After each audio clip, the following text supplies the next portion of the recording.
This video is an introduction to an ongoing series which I will be recording, titled In the Shadow of the Spire, and everything you hear on these recordings is absolutely 100% true.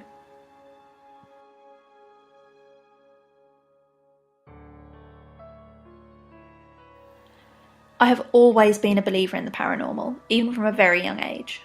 I was always fascinated by the concept of the unexplained, the fantastical, and life after death. I cannot pinpoint where the fascination started for me, but I can recount more than a handful of tales spanning across my lifetime that are unavoidably strange. When I was a child, I would often think that I saw something appearing at the top of the stairs, only to turn and see that the black blur was in fact nothing. And in my teens, I lived for a brief period in a dingy little bedsit that had been converted from an old Victorian house that possessed a horrible atmosphere. On one occasion, when my partner at the time was working nights, I frightened the life out of myself with a strange little incident that I could not explain. I had been seated on the end of the bed playing video games.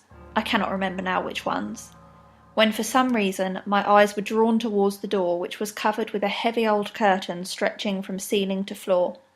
As I looked up from the bright colours on the television screen, the curtain unmistakably moved at the top left-hand corner.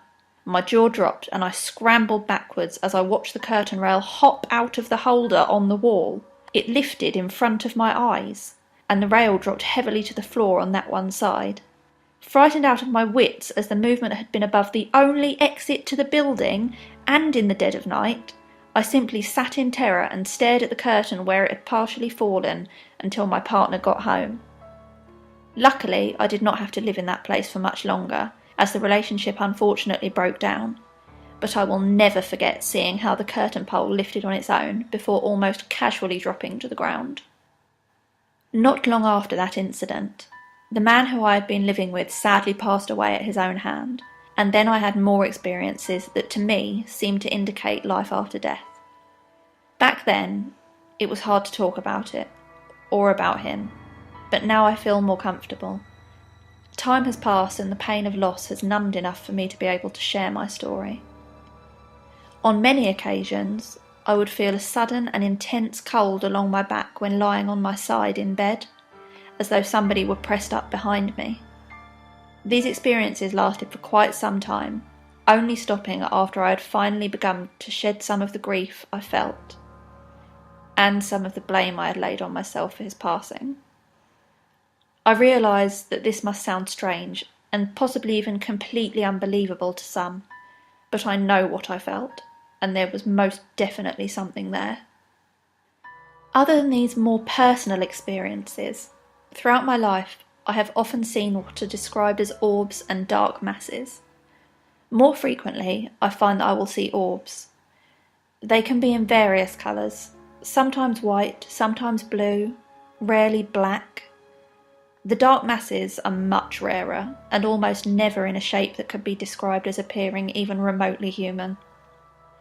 They seem to be more of a dark mist generally, but they always come accompanied by a feeling of unease. Perhaps because they are much larger than the orbs and harder to ignore, though they always appear only fleetingly, whereas orbs will sometimes zip in and out of focus for a while. As I sit here writing this, a black orb rather persistently flits around our redundant fireplace, almost as though it likes the attention of being written about, though I suspect I am simply overthinking things at this point. Ignoring that little orb, and going back to past experiences. For a while, I lived in a small terraced house in which I would often see dark masses in one of the bedrooms and feel as though I was being followed when I went up and down the stairs. On one occasion, when I looked into the mirror whilst brushing my teeth, I saw a dark shape looming behind me.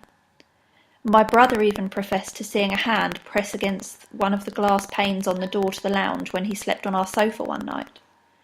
I was relieved to be out of that place. But now, I feel that perhaps I may be living in an even more spiritually charged abode. Around 2 years ago, I moved halfway across the country, and at first lived with my partner and our dog in his parents' home. But we soon moved out, and then, not long after that, we moved again, finally settling in a very old house near a huge and beautiful church in the middle of our town. I am told that the proud standing spire we can see through our lounge window is the tallest on any church in England, which I can fully believe. It truly is beautiful to look at, and the inside of the church even more so. Though, I must confess, the tolling of the bells did take a little getting used to at first. The house itself is a wonderful, carefully hidden little relic that sits at the end of a small alleyway, nestled amongst two other houses tucked away in a corner. From the outside it looks small, but that illusion is shattered the second you walk through the door.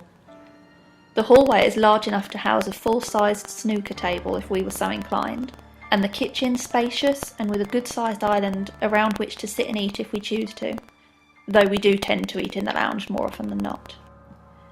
To the left of the front door is a long corridor, ending at a glass-paned door, which when opened, leads into an enormous living room. Within that cavernous space, we have set up a seating area around the electric fireplace, and at the other end of the room we have ample space for 2 desks and a 6-foot-tall cat tree. Upstairs is also spacious, with 2 large bedrooms and 2 small, with a small but perfectly functional bathroom situated in the centre of the hallway. There is also a downstairs toilet, but that room gets so little use that it is barely worth mentioning. More than anything, it's a bathroom for the cat. Despite the size of our home, it is cosy in its own way. Cold in the winter and often damp, but very homely and welcoming for the most part. Though the original building is over 500 years old, and the place definitely has character. I'm told by my neighbour that it was initially used to house the men who built the church itself, and that the lower floor was initially the stable area for horses and carriages. She sometimes even brings us small pieces of pottery that she finds in the soil of her garden. I love history, so I find it all fascinating, though I dare say my fiancé was less impressed with the chipped end of an old pipe that we had sitting on the kitchen countertop for months. In fact, now that I think about it, I haven't seen that pipe in a while. I wonder if he's thrown it away whilst I wasn't looking. The age of the place is not a problem for me. I dislike modern buildings for their lack of character, which is not something that this old place is devoid of. I find our secret little haven to be full of charm, and in the day, when lit up by the sun, it is a blissful little oasis in the centre of the town. In the dark, however, things shift a little. That is not to say that under the cover of night the atmosphere becomes suddenly charged with evil or malicious intent, for it does not. No, it's far more basic a shift than that. The best way I could describe it is that it slowly begins to feel more occupied as the evening draws on each night. There is no oppressive feeling of being watched or followed for the most part. You simply slowly become aware that there are others in our home. The purpose of their visitations is yet to be revealed. That they, if indeed it is more than one, are here to stay.